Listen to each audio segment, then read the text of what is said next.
اتنا ذلیل کر کے ہرایا یزید کو کہ آج بھی امام حسین کی محفل سجانے والا بندہ کہتا ہے کہ کیا کہنے میرے بادشاہ حسین تیری وسعت کے، کہ پوری کائنات کے اندر اتنے لوگ یزید کے نام پر جینے کو تیار نہیں جتنے لوگ تیرے نام پر مرنے کو تیار ہیں۔ پوری کائنات کے اندر اتنے کسی کے گھر نہیں جتنے میرے پیر حسین کے گھر ہیں، اتنے کسی کے نوکر نہیں جتنے میرے پیر حسین کے نوکر ہیں، اتنے کسی کے غلام نہیں جتنے میرے پیر حسین کے غلام ہیں۔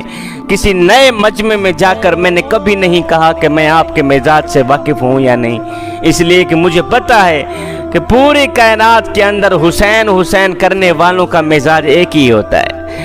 اللہ اکبر۔ یزید چند ڈہندہ راج کر گئے، یزید چند ڈہندہ راج کر گئے، غلط مسلط رواج کر گئے، اور یزید کتے دی موت مر گئے، حسین رب دا معراج کر گئے۔ امام علی مقام امام حسین نے اپنی بہن سیدہ زینب سے جب آخری ملاقات کی تو آپ کا انداز یہ تھا کہ جیسے ہی اپنی بہن سیدہ زینب کے پاس پہنچے، بہن نے اپنے بھائی کے پہلے گلے کو چوما، پھر زلفوں کا بوسہ دیا۔ امام علی مقام امام حسین نے فرمایا، بہن پہلے جب میں آتا تھا تو تو میری پیشانی کو چومتی تھی، پیشانی کا بوسہ لیا کرتی تھی، آج تو میرے گلے کو کیوں چوم رہی ہے؟ آج میری زلفوں کا بوسہ کیوں لیا ہے؟ آج انداز بدلا ہوا کیوں ہے؟ بہن نے روتے ہوئے کہا، بھائی یہ ہماری آخری ملاقات ہے، آج ہماری آخری ملاقات ہے، آج کے بعد ہم ایک دوسرے سے ملاقات نہیں کر پائیں گے۔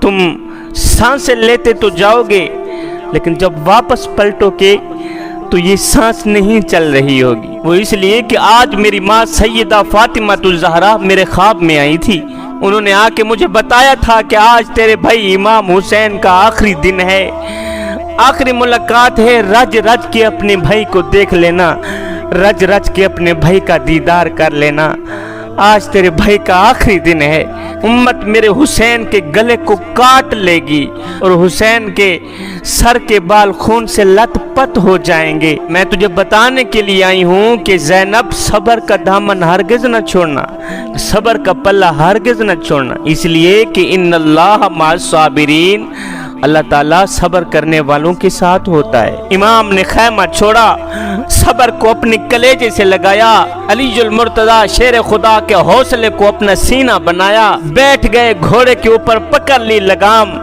ایسے پکڑا جیسے کائنات کا سارا نظام مٹھی میں آ گیا ہو۔ کربلا کی سرزمین پر حسین کی تلوار نیام سے باہر نکلی، آئے بھوکا ہے حسین، پیاسا ہے حسین۔ یزید کہنے لگے، جوان بیٹے کی جوانی لٹ گئی، حسین کی کمر ٹوٹ گئی ہوگی، قاسم کا شباب لٹ گیا، حسین کا جگرہ پھٹ گیا ہوگا، علی اصغر کو مار دیا گیا، حسین کا دل مردہ ہو گیا ہوگا، ہار گیا ہوگا، بھوک اور پیاس کی وجہ سے کمزوری نے حسین کو گھیر لیا ہوگا۔ اس سوچ کی بنیاد پر کہ حسین ہم سے لڑ نہیں سکتے، سارے دشمن ٹوٹ پڑے، لیکن جب امام حسین نے اپنی تلوار کو ہوا میں لہرایا تو یزیدیوں کی گردنیں ایسے کٹ رہی تھیں جیسے گاجر مولی کٹ رہی ہو۔ علی کے شیر کی تلوار پورے میدان میں چھا گئی۔ جب حیدر کرار کا شیر یزیدیوں پر حملہ آور ہوا تو یزیدیوں کے لاشوں کے ڈھیر لگ گئے۔ حسین کی تلوار ایسے چمک رہی تھی، ایسے لگتا تھا جیسے آسمان کے سارے تارے تلوار میں سما گئے ہوں، ایسے لگتا تھا جیسے حیدر کرار کا بازو حسین کے بازو میں سما گیا ہو، ایسے لگتا تھا جیسے صدیق کی صداقت، فاروق کی عدالت، عثمان کی سخاوت حسین کے سر پر پہرا دے رہی ہو، نواسہ رسول کے سر پہ سایہ دے رہی ہو، ایسے لگتا تھا جیسے مصطفیٰ مدینے سے چل کر کربلا میں آ گئے ہوں، ایسے لگتا تھا جیسے فاطمہ الزہرا نے دعا کے لیے ہاتھ اٹھا دیے ہوں۔ حسین کی تلوار چلتی رہی، یزیدیوں کی گردنیں کاٹتی رہی، شیر خدا کا شیر جنگ میں لڑتا رہا کہ اچانک یزیدیوں میں ایک بے چینی سی پھیل گئی، اضطراب پھیل گیا، ایک سناٹا چھا گیا کہ کہیں ایسا نہ ہو کہ کہیں اعتراض بھی نہ بن جائے کہ ایک ہی سپاہی نے پورے کے پورے لشکر کو مار گرایا ہے، سارے کے سارے لشکر کو مار دیا ہے ایک ہی سپاہی نے۔ یزیدیوں میں ایک دم بے چینی سی پھیل گئی، ایک ہلچل مچ گئی، سناٹا چھا گیا۔ کسی نے کہا، اے حسین ابن علی، آپ ہمیں مدد کی اجازت دیجئے۔ فرمایا نہیں نہیں، یہ امتحان حسین کا ہے، یہ امتحان فاطمہ الزہرا کے پتروں کا ہے۔ اور سنو، امتحان میں مدد لینا طالب علم کی کمزوری ہے، امتحان گاہ میں نقل لینا طالب علم کی کمزوری ہے میاں۔ ہاں میں نے مدد لی تھی جب فاطمہ الزہرا کی گود میں تھا، میں نے مدد لی تھی جب علی کے آنگن میں تھا، میں نے مدد لی تھی جب تربیت گاہ میں تھا، لیکن سنو، ایگزامینیشن ہال میں مدد مانگنا جرم ہے۔ پھر پتہ چلا کہ امام علی مقام امام حسین درس گاہ میں نہیں تھے، امتحان گاہ میں تھے، اور بتا رہے تھے کہ یزیدیو دیکھو، جو علی نے سکھایا تھا میں سیکھ چکا ہوں، جو نبی نے بتایا تھا میں بن چکا ہوں۔ تلوار چلتی رہی، یزیدیوں کے سر کاٹتی رہی، ایک دم یزیدیوں میں بے چینی سی پھیل گئی، اضطراب پھیل گیا کہ اس تلوار کو روکو، یہ تلوار تو گاجر مولی کی طرح کٹتی چلی جا رہی ہے۔ اور ناتانو، جس تلوار کو پیاس نہ روک سکی، جس تلوار کو بھوک نہ روک سکی، جس تلوار کو علی اکبر کی جوانی نہ روک سکی، جس تلوار کو قاسم کا لوٹا ہوا شباب نہ روک سکا، وہ تلوار بھلا کیسے رک سکتی ہے؟ حسین کی تلوار چلتی رہی، چمکتی رہی، یزیدیوں کی گردنیں کٹتی رہی، صفایا ہوتا رہا۔ اب اس تلوار کو کوئی نہیں روک سکتا، اب اس تلوار کو کوئی نہیں روک سکتا۔ لیکن اچانک امام حسین کی تلوار رک گئی، اچانک امام حسین کی تلوار رک گئی۔ یزیدی تعجب میں پڑ گئے، اور جس تلوار کو پیاس نہ روک سکی، جس تلوار کو بھوک نہ روک سکی، جس تلوار کو علی اکبر کی جوانی نہ روک سکی، جس تلوار کو قاسم کا شباب نہ روک سکا، جس تلوار کو علی اصغر کی پیاس نہ روک سکی، وہ تلوار اچانک کیسے رک گئی؟ اس لیے کہ نماز کا وقت ہو گیا تھا۔ آئے ہائے، نماز کا وقت ہو گیا تھا۔ جوانو، تم کتنی آسانی سے نماز چھوڑ دیتے ہو۔ ہائے، آگے دشمن ہے، پیچھے دشمن ہے، دائیں دشمن بائیں دشمن، حسین کی تلوار چل رہی ہے، یزیدیوں کے گلے کاٹ رہی ہے۔ اچانک امام حسین کی تلوار رک گئی، اس لیے کہ نماز کا وقت ہو گیا تھا۔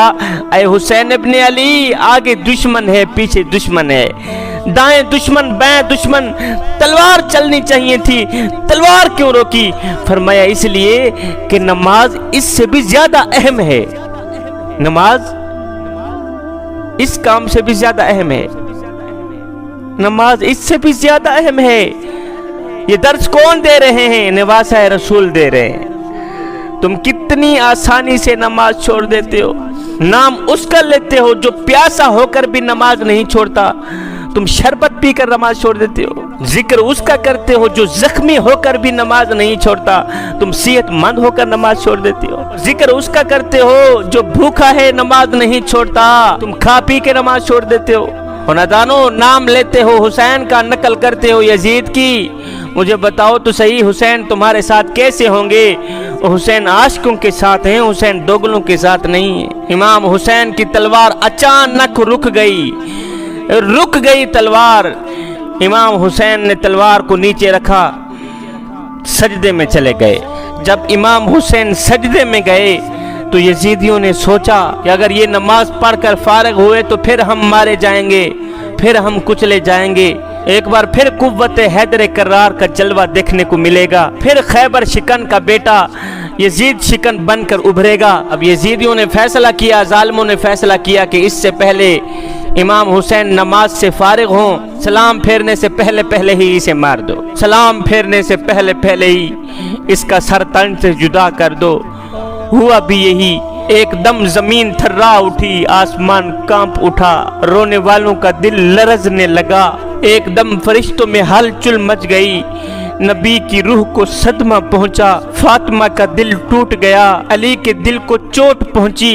عین سجدے پر امام علی مقام امام حسین کا سر سجدے میں تھا کہ ایک ظالم آیا، اس نے ایسا حملہ کیا کہ اس یزید لعین شمر نے میرے پیر امام حسین کا سر تن سے جدا کر دیا۔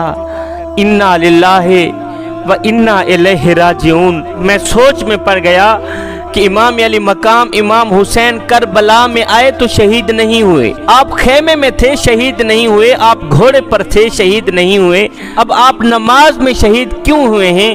اس لیے کہ آپ ہمیں سبق دے کر گئے ہیں کہ نبی کی امتیوں، جو سجدے کی حالت میں مرے گا وہ حسینی بن کر مرے گا، جو نماز کی حالت میں مرے گا وہ حسینی بن کر مرے گا۔ حضرت امام زین العابدین کربلا کے یہ وہ شخص ہیں جنہوں نے سارا منظر اپنی آنکھوں سے دیکھا ہے۔ تاریخ گواہ ہے، اتنے دکھ کسی کو نہیں پہنچے جتنے دکھ زینب اور زین العابدین کو پہنچے ہیں، اتنی تکلیفیں کسی کو نہیں پہنچی جتنی تکلیفیں زینب اور حضرت زین العابدین کو پہنچی ہیں۔ انہوں نے یہ سب منظر اپنی کھلی آنکھوں سے دیکھا ہے۔ آپ کی 14 سال عمر ہے، آپ بیمار ہیں، تاریخ بتاتی ہے کہ آپ نے ساری زندگی کبھی ٹھنڈا پانی نہیں پیا۔ آپ جب بھی ٹھنڈا پانی پیتے تو تڑپ کر کہتے ہائے میں نہیں پیتا ٹھنڈا پانی، اس لیے کہ جب میں ٹھنڈا پانی پیتا ہوں تو مجھے اصغر کی پیاس یاد آ جاتی ہے۔ آپ جب بھی ٹھنڈا پانی پیتے تو نیچے پھینک دیتے، کہتے مجھے علی اصغر کی پیاس یاد آ جاتی ہے، جب میں ٹھنڈا پانی پیتا ہوں مجھے علی اصغر کا تڑپنا یاد آ جاتا ہے۔ اس سوچ کی بنیاد پر آپ نے ساری زندگی ٹھنڈا پانی نہیں پیا۔ حضرت زین العابدین نے کربلا کا یہ سارا منظر اپنی آنکھوں سے دیکھا ہے، سارے شہداء اپنی آنکھوں سے دیکھے ہیں۔ پھر آپ نے دمشق کے بازاروں میں، کوفے کی گلیوں میں اپنی قیادت کا قافلہ گزارا تھا۔ جب یزید کے دربار پر حضرت امام زین العابدین پہنچے، یزید نے پہلے تو دکھ کا اظہار کیا، پھر کہا جی ہم سے غلطی ہو گئی، یہ میں نہیں چاہتا تھا پر یہ ہو گیا، اب بتائیں اگر آپ کی کوئی شرط ہو تو میں پوری کر دیتا ہوں۔ آپ نے فرمایا جو ہو گیا سو ہو گیا، اب میری 4 شرطیں ہیں یہ مان لو، میری 4 باتیں ہیں یہ مان لو۔ 4 باتوں میں سے پہلی بات یہ ہے کہ میرے امام حسین کا سر مجھے واپس دے دو تاکہ ہم کربلا جا کے ان کی تدفین کر سکیں۔ دوسری یہ تھی کہ ہمیں مدینے حفاظت سے پہنچا دو۔ تیسری شرط یہ ہے کہ مجھے جمعے کا خطبہ دینے کی اجازت دی جائے۔ چوتھی شرط یہ ہے کہ قاتلان حسین جو ہیں انہیں میرے سپرد کر دیا جائے۔ یزید نے کہا ہاں جی کس نے حسین کو قتل کیا ہے؟ کسی نے کہا جی خولی نے قتل کیا ہے۔ خولی نے کہا میں نے قتل نہیں کیا، فلاں نے قتل کیا ہے۔ فلاں نے کہا جی میں نے قتل کیوں کرنا تھا، یہ تو شمر نے قتل کیا ہے۔ شمر نے کہا جی میں نے قتل نہیں کیا، میرا کون سا حسین نے کچھ بگاڑا تھا، قتل تو اس نے کیا ہے جس کی حکومت کو خطرہ تھا۔ اب یزید کہنے لگا حضرت یہ شرط تو آپ کی پوری نہیں ہو سکتی، یہ بات تو پوری نہیں ہو سکتی، لہٰذا آپ دمشق کی سب سے بڑی جامع مسجد میں خطبہ دے سکتے ہیں۔ پھر خطابت تو ان کے در کی لونڈی تھی، پھر خطابت تو ان کے در کی کنیز تھی۔ جب امام زین العابدین نے خطبہ شروع کیا، خطاب شروع کیا، بیان شروع کیا، اہل بیت کے جب فضائل بیان کیے تو مسجد میں بیٹھا ہر شخص زار و قطار رونے لگا، تڑپنے لگا۔ ہر کسی کو روتا دیکھ کر یزید نے کہا اوہو یہ تو سب زین العابدین کا ساتھ دینے والے ہیں۔ تو یزید نے فوراً ہی مؤذن کو اشارہ دیا کہ جلدی اٹھ کر اذان شروع کرے۔ ابھی زین العابدین خطاب فرما ہی رہے تھے کہ مؤذن نے اٹھ کر اذان شروع کر دی۔ مؤذن نے کہا اللہ اکبر اللہ اکبر۔ زین العابدین نے فرمایا ہاں اللہ بڑا ہے، اللہ بڑا ہے۔ کہا اشہد ان لا الہ الا اللہ اشہد ان محمد رسول اللہ۔ جب نام محمد کا نام اذان میں آیا تو حضرت امام زین العابدین نے فرمایا یزید دیکھ تو صحیح، ہواؤں میں، فضاؤں میں، اذانوں میں آج بھی دیکھ تیرے نانے کا نام آ رہا ہے یا میرے نانے کا نام آ رہا ہے؟ کہا اللہ بہت بڑا ہے، تم نے اپنی زبان سے گواہی دی ہے، ہم نے اپنے خون سے گواہی دی ہے کہ اللہ بہت بڑا ہے۔ اقبال نے کہا یزید مٹ گیا، یزید کا نام و نشان مٹ گیا، یزید کا تشخص مٹ گیا۔ حسین کل بھی زندہ تھا، حسین آج بھی زندہ ہے، حسین قیامت تک زندہ رہے گا۔ ایک یزید نے جب امام حسین کے دانتوں پہ چھڑی مارنا شروع کی تو وہاں ایک صحابی موجود تھے جن کا نام حضرت ابو برزہ اسلمی ہے۔ حسین کے ہونٹوں پہ چھڑی مارتا دیکھ کر یہ بوڑھے صحابی اٹھ کھڑے ہوئے۔ آئے صحابی کی ٹانگیں کانپتی ہیں، بدن کانپتا ہے، اٹھ کر کہنے لگے او بدبخت اپنی چھڑی روک لے اپنی چھڑی، اس لیے کہ میں نے اپنی آنکھوں سے دیکھا ہے کہ ان ہونٹوں کو میرے حضور دن میں 1 بار نہیں 100 بار چوما کرتے تھے۔